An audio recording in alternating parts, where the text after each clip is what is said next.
जन्म साखी साखी बाडी भगत की। श्री गुरु नानक देव जी महाराज एक बार देशाटन करते करते बाड़ी भगत के घर में गए। बाडी भगत ने गुरु जी का अत्यंत आदर सत्कार किया। जब गुरु जी उसके घर से जाने लगे तब उनके बर्तन फोड़ गए तथा उनकी कुटिया भी गिरा गई और पलंग भी तोड़ गए। जब गुरु जी उनके घर से जाने लगे तब भक्त कहीं बाहर गया हुआ था। मैंने बाला और मर्दाना ने कहा, हे महाराज, इस अनाथ ने हमारी तथा आपकी इतनी सेवा की और हम उसके घर में रहे, परंतु आपने तो उसकी झुग्गी, बर्तन, चारपाई सभी कुछ नाश कर दिया। इससे हमें अपार अचंभा हो रहा। गुरु जी ने उत्तर दिया कि हमें ऐसे परम भक्त की साधारण झुग्गी, बर्तन आदि अच्छे नहीं लगे। जैसे भगवान श्री कृष्ण के भक्त सुदामा के महल बनवाने के लिए उसकी साधारण कुटिया गिरा दी थी, उसी प्रकार हमने भी इसे अच्छी अवस्था में लाना है। इतनी कहकर के लीला के धाम गुरु नानक देव जी आगे चले। जब वह बाडी भक्त अपनी झुग्गी के स्थान पर आया तो वह अपार सुंदर प्रसाद बने हुए देखा कि अपार धन राशि है। पहले तो वह भूल गया, परंतु पीछे जब उसे ज्ञान प्राप्त हुआ तो जान गया कि भगवान की अद्भुत माया है। उसी प्रकार जो उसके प्यारे भक्त हैं वह भी अपार शक्ति के स्वामी होते हैं। ये सभी कृपा कालू जी के चंद बाबा नानक देव जी की है। हरन भरन जाका नेत्र फोर, तिसका मंत्र न जाने होर। जब बाडी भक्त अपने घर में गया तो उन्हें स्वर्ण सर्जन के बर्तन आदि अनेक बहुमूल्य वस्तुएं देखी, जो वस्तु बड़े बड़े राजाओं को भी अप्राप्त थी।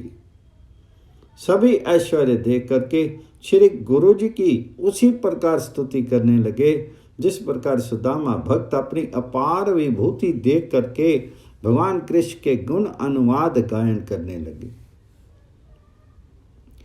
बालाजी ने कहा, हे गुरु अंगद देव जी कृपालो, जो भी पुरुष श्री गुरु नानक देव जी महाराज की अनन्य भक्ति करता है वह भी भक्त बाडी के भांति समस्त ऐश्वर्य अनायास ही प्राप्त कर सकता है। ऐसी मेरी दृढ़ धारणा है, इसमें संदेह नहीं है। बाडी भक्त की इस तरह कायाकल्प हुई अवस्था देख करके उस नगर के नर नारियों ने गुरु जी की शरण ग्रहण की तथा कहा, हे महाराज, आप कृपया हमारे नगर में कुछ काल निवास करके हमें भी भाव सागर से पार करो।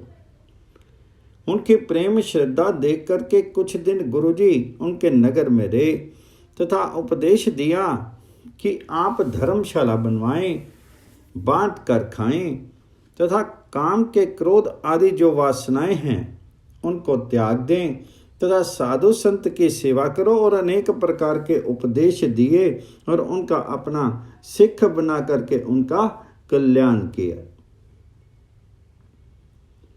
गुरु जी के उपदेश के अनुसार प्रतिदिन कीर्तन होने लगा। एक 7 वर्ष का लड़का प्रतिदिन कीर्तन सुनने आता था। जब कीर्तन समाप्त होता तब वह लड़का अपने घर को आता। एक दिन गुरु जी ने कहा, हे मित्रों, अब कल जब ये लड़का यहाँ आए तो इसे पकड़कर हमारे सम्मुख करना। जब दूसरे दिन ये लड़का आया उसको पकड़ करके गुरु जी के समक्ष लाया गया।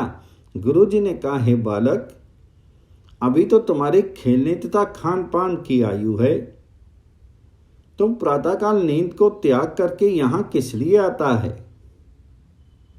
उसने कहा, हे महाराज, मुझे इस संग में तथा आपके दर्शनों में साक्षात ईश्वर का दर्शन होता है।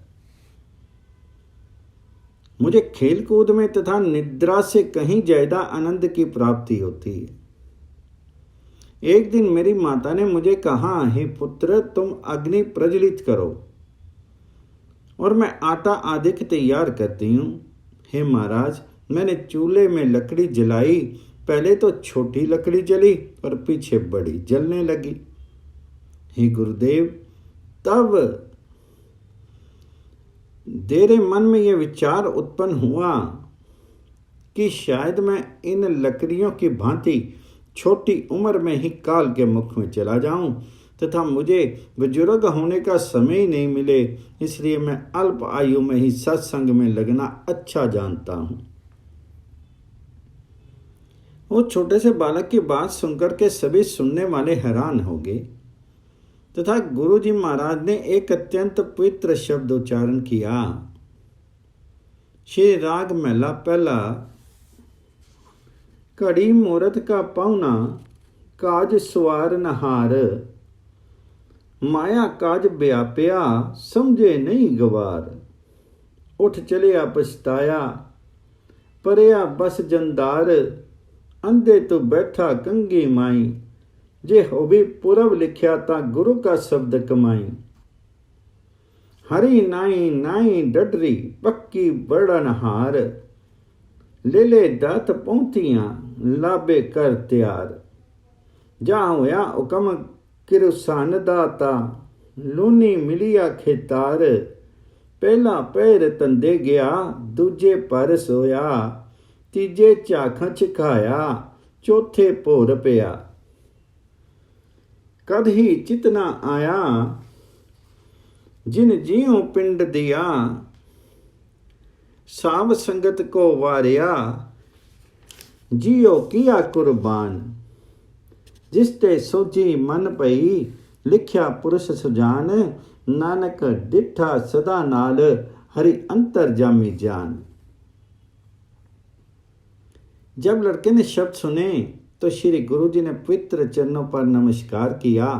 तब बाबा जी समस्त संगत पर उस लड़के साथ अपनी अपार कृपा राशि में देखा। गुरु जी ने तब फरमाया, हे प्यारी संगत, तुम सभी उस अकाल पुरुष की अनन्य भक्ति में लग जाओ, उसे सर्वव्यापक जानो तथा ये शीर नाशवान मानो। ईश्वर की आज्ञा से इस जीव को यमदूत पकड़ कर ले जाते हैं। इस प्रकार उपदेश करके गुरु जी आगे की ओर रवाना हुए।